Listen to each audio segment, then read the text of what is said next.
কোটা বিরোধী ছাত্র আন্দোলন গণবিদ্রোহের আকার নিতে দেরি হলো না বাংলাদেশে। আরও একটি গণ অভ্যুত্থানের সাক্ষী রইল ওপার বাংলা। সোমবার থেকে পদত্যাগ করে দেশ ছেড়েছেন প্রধানমন্ত্রী শেখ হাসিনা। এমনই 1 আগস্টে সেনার হাতে খুন হয়েছিলেন সপরিবার শেখ মুজিবর। আর তার কন্যা শেখ হাসিনাকেও গদি ছাড়তে হলো গণ অভ্যুত্থানের জেরে। বাংলাদেশের মাটিতে বারবার জনগণ জেগেছে, কুর্সি থেকে সরিয়ে দিয়েছে শাসককে। আর 1-2বার নয়, এই ঘটনা বারবার ঘটেছে অতীতে। এক গণ অভ্যুত্থানের হাত ধরে পাকিস্তানের থেকে স্বাধীন হয়েছিল বাংলাদেশ। সেটা ছিল 1969 সাল। সেই বিক্ষোভে সাধারণ মানুষের অংশগ্রহণ ছিল উল্লেখ করার মতো। প্রায় সব স্তরের মানুষ যোগ দিয়েছিলেন সেই আন্দোলনে। তারপর 1971 সাল নাগাদ স্বাধীন হলো বাংলাদেশ। অস্থায়ী বাংলাদেশ সরকারের অধীনে ওই বছর এপ্রিল মাসে বাংলাদেশের প্রথম প্রধানমন্ত্রী হন তাজউদ্দিন আহমেদ।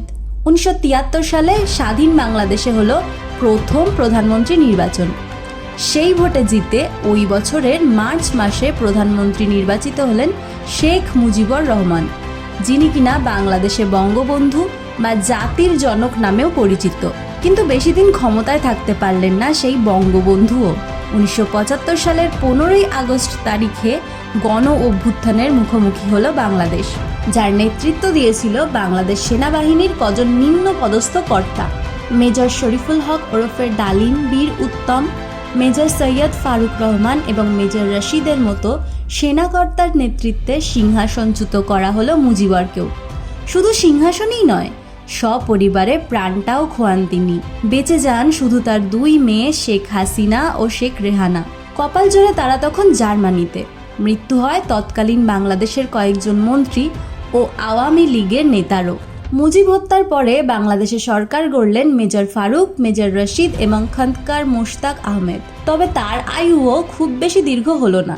ওই বছরেরই নভেম্বর মাসে আরও একটি গণ অভ্যুত্থানের মুখোমুখি হলো দেশ, যেখানে নেতৃত্ব দিলেন খালেদ মোশাররফ, বীর উত্তম। কার্যত রক্তপাতহীন এক অভ্যুত্থান বাংলাদেশকে দেখাতে চেয়েছিলেন খালেদ মোশাররফ।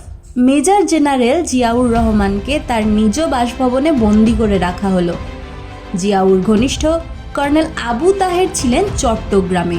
বৈষম্য বিরোধী নীতির জন্য সেনাবাহিনীতে ভালোই জনপ্রিয় ছিলেন তাহের। 3রা নভেম্বর বাংলাদেশে যা হলো তা জানতে পেরে তিনি চট্টগ্রাম থেকে রওনা হলেন ঢাকার উদ্দেশ্যে। একই সঙ্গে তার অনুগত ইস্ট বেঙ্গল রেজিমেন্টের সিপাহীদের তিনি নির্দেশ দিলেন বিদ্রোহের। কর্নেল তাহেরের নেতৃত্বে আরও একটি গণ অভ্যুত্থান হলো ওই বছরেরই 7ই নভেম্বর। জিয়াউর রহমানকে ঢাকা ক্যান্টনমেন্ট থেকে মুক্ত করে নিয়ে এলেন কর্নেল তাহের। এরই মধ্যে পাল্টা অভ্যুত্থানে ইস্ট বেঙ্গল রেজিমেন্টের সেনা হত্যা করল খালেদ মোশাররফকে। ফের ক্ষমতায় এলেন Ziaur. Chief of army staff এবং উপপ্রধান সামরিক আইন প্রশাসক হিসেবে নিযুক্ত করলেন রাষ্ট্রপতি আবু সাদাত মোহাম্মদ সায়েম। তবে সেই শাসনকালও স্থিত অবস্থা আনতে পারল না দেশে। জিয়াউরের শাসনকালে অন্তত 21টি অভ্যুত্থানের মুখোমুখি হয়েছিল বাংলাদেশ, একের পর এক। এরই মধ্যে 1977 সালের 21শে এপ্রিল প্রেসিডেন্ট সায়েমকে সরিয়ে নিজেই রাষ্ট্রপতি হলেন মেজর জেনারেল জিয়াউর রহমান। এর 1 বছর পরে দেশের রাষ্ট্রপতি নির্বাচনের আয়োজন করলেন জেনারেল রহমান এবং 1978 সালের 3রা জুন তিনি ফের রাষ্ট্রপতি নির্বাচিত হলেন। ওই বছরেরই 1 সেপ্টেম্বরে নিজস্ব রাজনৈতিক দল গঠন করেন জিয়াউর রহমান, যার নামকরণ করা হয় বাংলাদেশ জাতীয়তাবাদী দল বা বিএনপি। 21টি গণবিদ্রোহে নিজেকে বাঁচাতে পারলেও 22তম গণ অভ্যুত্থানটাই কাল হলো জিয়াউরের জন্য।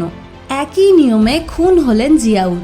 এই আন্দোলন যারা পরিচালনা করেছিলেন তার শীর্ষে ছিল মুক্তিযোদ্ধা অফিসারদের সমন্বয়ে গঠিত একটি দল, যারা জিয়ার ইসলামিক ভাবাপন্ন দলের সঙ্গে ঘনিষ্ঠতা কোনো মতেই মেনে নিতে পারেননি। 1981 সালের 3রা মে চট্টগ্রামে গণ অভ্যুত্থানে খুন করা হলো জিয়াউরকে। আর তাতে প্রধান ষড়যন্ত্রকারী ছিলেন রাষ্ট্রপতি জিয়ার প্রধান সেনাপতি এরশাদ নিজেই। এদিকে দোষ চাপানো হলো মুক্তিযোদ্ধা জেনারেল মঞ্জুরের উপর। প্রমাণ লোপাট করতে সেনানিবাসে বন্দি অবস্থায় হত্যা করা হলো মঞ্জুরকে। এরপর বাংলাদেশের রাষ্ট্রপতি পদে অভিষিক্ত হলেন বিএনপি নেতা আব্দুস সাত্তার। তবে তার মেয়াদও ছিল মাত্র 1 বছর। 1982 সালে ফের গণ অভ্যুত্থান দেখল বাংলাদেশ। ওই বছরেরই 25শে মার্চ দেশে রক্তপাতহীন অভ্যুত্থানের মাধ্যমে আব্দুস সাত্তারকে ক্ষমতাচ্যুত করলেন জেনারেল হুসেন মোহাম্মদ এরশাদ। নিজেকে দেশের প্রধান সামরিক আইন প্রশাসক হিসেবে ঘোষণা করলেন তিনি। এই পরিস্থিতিতে রাষ্ট্রপতি নির্বাচিত হলেন বিচারপতি আবুল ফজল মোহাম্মদ আহসানউদ্দিন চৌধুরী।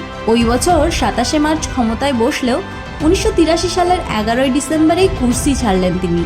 1986 সালে রাষ্ট্রপতি ভোট আয়োজন করে ফের রাষ্ট্রপতি পদে বসেন হুসেইন মোহাম্মদ এরশাদ। তবে তার রাজত্বকালের আয়ুও অপেক্ষা করছিল আরও একটি গণ অভ্যুত্থানের। 1990 সালের 6ই ডিসেম্বর ক্ষমতা ছাড়তে হলো তাকেও। 1911 সালের ফেব্রুয়ারিতে অনুষ্ঠিত পঞ্চম জাতীয় সংসদ নির্বাচনে সংখ্যাগরিষ্ঠতা পেয়ে ক্ষমতায় আসেন খালেদা জিয়ার নেতৃত্বে বিএনপি। 1994 সাল নাগাদ দেশে ফের দানা বাঁধতে শুরু করে অসন্তোষ, বিশেষত আনসার বাহিনীর সদস্যদের মধ্যে। সেনাবাহিনীর কর্মকর্তাদের প্রত্যাহার, রেশন বেতন বৃদ্ধি সহ একাধিক দাবি উঠতে শুরু করলো দেশের মধ্যেই। ওই বছর 30শে নভেম্বর দেশ জুড়ে বিদ্রোহ জেগে উঠল। তখন প্রধানমন্ত্রীর কুর্সিতে বেগম খালেদা জিয়া। আনসার সদস্যরা 40 জন সেনাকর্তা ও তাদের পরিবারকে বন্দি করে প্রধানমন্ত্রীর সঙ্গে দেখা করতে চাইলেন। আনসার বাহিনীকে দমন করতে উঠে পড়ে লাগলেন খালেদা। সেনাবাহিনী, বিডিআর যাকে বর্তমানে বিজিবি বলা হয়, এবং পুলিশ দমন পীড়নে লেগে গেল। সেই যৌথ অভিযানে 4 জন বিদ্রোহীর মৃত্যু হয়, জখম হন অন্তত 150 জন। খালেদা বাহিনী শেষমেশ আনসারদের বিদ্রোহ দমন করে ফেলে। শাস্তি হিসাবে 2496 জন আনসার সদস্যকে গ্রেফতার ও চাকরিচ্যুত করা হয়। কোনো মতে গণ অভ্যুত্থান আটকে ফেলতে সফল হন খালেদা। 1996 সালে ফের গণ অভ্যুত্থানের চেষ্টা হলো বাংলাদেশের তৎকালীন সেনাপ্রধান জেনারেল এএসএম নাসিমের নির্দেশে। তবে জেনারেল ইমামুজ্জামান বীর বিক্রমের প্রতিরক্ষার সামনে ব্যর্থ হলো সেই চেষ্টাও। তখন রাষ্ট্রপতির চেয়ারে রয়েছেন আব্দুর রহমান বিশ্বাস। তবে খালেদা জিয়ার সরকারের শেষ দিকে বিরোধী দলগুলো তত্ত্বাবধায়ক সরকারের দাবিতে তুমুল আন্দোলন গড়ে তোলে।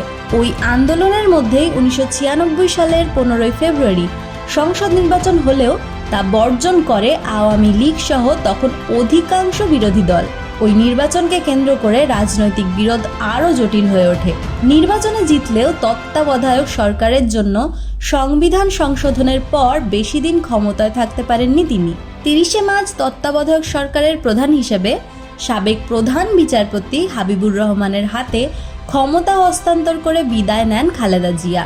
বিচারপতি হাবিবুর রহমানের তত্ত্বাবধায়ক সরকারের অধীনে 1996 সালের জুনে অনুষ্ঠিত নির্বাচনে জয়ী হয়ে ক্ষমতায় আসেন আওয়ামী লীগ সভানেত্রী শেখ হাসিনা। তার শাসন আমলে আব্দুর রহমান বিশ্বাসের মেয়াদের পর রাষ্ট্রপতি হন বিচারপতি শাহাবুদ্দিন আহমেদ। 5 বছরের মেয়াদ শেষে 2001 সালের 15ই জুলাই সাবেক বিচারপতি লতিফুর রহমানের হাতে ক্ষমতা হস্তান্তর করেন তিনি। রহমানের অধীনে 2001 সালের অক্টোবরে অনুষ্ঠিত নির্বাচনে আবার ক্ষমতায় আসেন বিএনপি নেত্রী খালেদা জিয়া। তার এই মেয়াদের শেষ দিকে এসে সংবিধানের একটি সংশোধনীকে কেন্দ্র করে বিরোধী দলগুলো আবারও আন্দোলন গড়ে তোলে। এ মেয়াদে নতুন রাষ্ট্রপতি হয়েছিলেন অধ্যাপক ডক্টর ইয়াজউদ্দিন আহমেদ। কিন্তু রাজনৈতিক পরিস্থিতি ব্যাপক সহিংসতার রূপ নিলে 2007 সালের জানুয়ারিতে ক্ষমতায় আসে সেনা সমর্থিত তত্ত্বাবধায়ক সরকার, যার নেতৃত্বে ছিলেন কেন্দ্রীয় ব্যাংকের সাবেক গভর্নর ফখরুদ্দিন আহমেদ। সেনাবাহিনীর সমর্থন নিয়ে প্রায় 2 বছর প্রধান ক্ষমতায় ছিলেন তিনি, যদিও তার পদবি ছিল প্রধান উপদেষ্টা হিসাবে। তার সরকারের সময়ে 2008 সালের 29শে ডিসেম্বর অনুষ্ঠিত সাধারণ নির্বাচনে বিপুল বিজয় পেয়ে আবারও ক্ষমতায় আসেন আওয়ামী লীগ সভানেত্রী শেখ হাসিনা। তার হাতেই 2009 সালের 6ই জানুয়ারি ক্ষমতা হস্তান্তর করেন মিস্টার আহমেদ।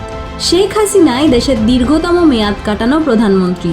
2009 সালের 6ই জানুয়ারি দ্বিতীয়বার, 2014 সালের 5ই জানুয়ারি তৃতীয়বার এবং 2018 সালের 23শে ডিসেম্বরের নির্বাচনে বিজয়ী হয়ে চতুর্থবার প্রধানমন্ত্রী হিসাবে শপথ নিয়েছিলেন তিনি। 2008 সালের ডিসেম্বরের নির্বাচন তত্ত্বাবধায়ক সরকারের অধীনে হলেও এরপরে নির্বাচনগুলো শেখ হাসিনা সরকারের অধীনেই হয়েছে। শেষ ভোটে শেখ হাসিনা তেমন কোনো প্রতিদ্বন্দ্বী ছিল না। প্রায় বিনা লড়েই চেয়ারের দায়িত্ব সামলে ফেলেন শেখ হাসিনা। সেই 15 বছরের শাসনকালের খুঁটিকে খুঁতো করে দিল শেষমেশ সংরক্ষণ বিরোধী আন্দোলন, যে আন্দোলন ক্রমে বড় হতে হতে আকার নিল গণ অভ্যুত্থানের, যার ফলে ক্ষমতা ছেড়ে দেশ ছেড়ে পালাতে বাধ্য হলেন শেখ হাসিনা। তার বাবা মুজিবরকে যে পথে ক্ষমতাচ্যুত করা হয়েছিল, হাসিনার বেলায় তার খুব একটা অন্যথা হতে দেখা গেল না। আর তা হলো তেমনই 1 আগস্টে। শুধু মুজিবর পালিয়ে প্রাণ বাঁচানোর সুযোগ পাননি, পেয়েছেন শেখ হাসিনা। আপাতত দেশ সামলাবে অন্তর্বর্তীকালীন সরকার। 2011 সালে ফের চেষ্টা হলো বাংলাদেশে গণ অভ্যুত্থানের, তবে সেই চেষ্টাকে থামিয়ে দিয়েছিল বাংলাদেশ সেনাবাহিনী। সেই সময় অভ্যুত্থানকারীদের উদ্দেশ্য ছিল বাংলাদেশে ইসলামিক আইন প্রতিষ্ঠা করা। এর ফলে অবসরপ্রাপ্ত সেনা কর্মকর্তা সহ বেশ কয়েকজন সামরিক কর্তা সে সময় গ্রেপ্তার হন। তবে এবার গণ অভ্যুত্থান ক্রমশই হিংসাত্মক আকার ধারণ করলে বারংবার সাবধান করা হয় শেখ হাসিনাকে। সূত্রের খবর অনুযায়ী 5ই আগস্ট 2024 সোমবার সকাল পর্যন্ত ইস্তফা দিতে রাজি হননি হাসিনা। তবে সেনাপ্রধান ও শীর্ষ পুলিশ কর্তাদের সাথে দীর্ঘ আলাপ আলোচনা এবং বোন শেখ রেহানা ও ছেলে সজীব ওয়াজিদের সাথে কথা বলার পর পদত্যাগ করতে রাজি হন তিনি। ইচ্ছে ছিল জাতির উদ্দেশ্যে ভাষণ রেকর্ড করার, কিন্তু 45 মিনিটের মধ্যেই আন্দোলনকারীরা গণভবনে ঢুকে পড়তে পারে জেনে বেলা 2:30টায় C-130 হারকিউলিস বিমানে করে শেখ হাসিনা ও রেহানা ভারতের উদ্দেশ্যে রওনা দেন এবং পশ্চিমবঙ্গের গোবরডাঙ্গা, মধ্যমগ্রাম, দমদম হয়ে আকাশপথে বিহার, ঝাড়খণ্ড ইত্যাদি রাজ্য পেরিয়ে পৌঁছান দিল্লির গাজিয়াবাদের হিন্ডন বিমান ঘাঁটিতে। পুরো গতিবিধিতেই নজর রাখছিল ভারতীয় বায়ুসেনা এবং পশ্চিমবঙ্গে প্রবেশ করার পর হাসিমারা বিমান ঘাঁটি থেকেই 2টি রাফাল যুদ্ধ বিমান হাসিনার বিমানটিকে পাহারা দিয়ে নিয়ে যায় ইন্ডিয়ান এয়ারবেসে। যতদিন না অন্য কোনো দেশে আশ্রয় পাচ্ছেন ততদিন ভারতেই থাকবেন বাংলাদেশের সদ্য প্রাক্তন প্রধানমন্ত্রী। সোমবার ভারতে আসার পরই রাতে তার সঙ্গে দেখা করেন জাতীয় নিরাপত্তা উপদেষ্টা অজিত ডোভাল। সূত্রের খবর অনুযায়ী ছাত্র আন্দোলনের ভয়ঙ্কর বদলে যাওয়া রূপ দেখে মানসিকভাবে বিপর্যস্ত হয়ে পড়েছেন 77 বছর বয়সী শেখ হাসিনা। রাজনীতি থেকে চিরতরে সরে দাঁড়ানোর সিদ্ধান্ত নিয়েছেন তিনি এবং বর্তমানে বাংলাদেশে ডক্টর ইউনূস অন্তর্বর্তীকালীন প্রধান উপদেষ্টার দায়িত্ব পালন করবেন। এখন দেখার নতুন কোন ভবিষ্যৎ অপেক্ষা করে আছে চির অশান্ত বাংলাদেশের মাটিতে।